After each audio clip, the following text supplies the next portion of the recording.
जी, इस वक्त हम गंडा सिंह तलवार पोस्ट पे खड़े हैं, जहाँ से दरियाए सतलुज जो है वो यहाँ दाखिल होता है।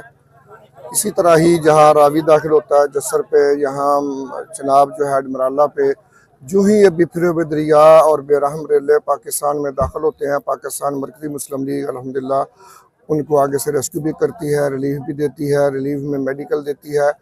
तो अगर मैं बात करूँ यहाँ गंडस में पाकिस्तान मरकज़ी मुस्लिम लीग का जहाँ कैंप लगा हुआ है, 4000 से ज़्यादा लोगों को यहाँ रेस्क्यू किया गया है। 1500 से 2000 का रोहाना खाना दिया जा रहा है।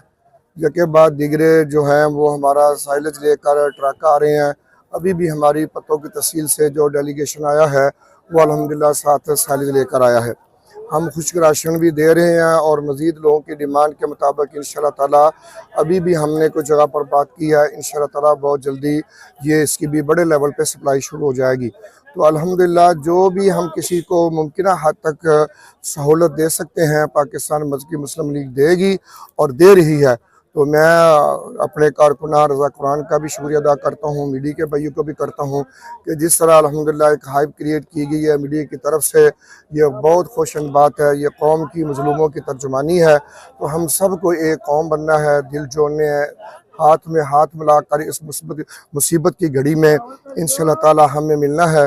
और मैं ये कहे बगैर भी नहीं रह सकता कि ये मेहरबानी अल्लाह की तरफ से तो नुमाइश है ही है, मगर ये इंडिया की अभी चारहियत है, दहशत गर्दी है। वो पाकिस्तान के मफादात को, इस्तेकाम को, सालमियत को कभी नहीं देख सकता। अब जो रेले आ रहे हैं वो बगैर इतला के आ रहे हैं। तो मैं इस बात की मजम्मत भी करता हूँ, दुनिया को भी कहता हूँ।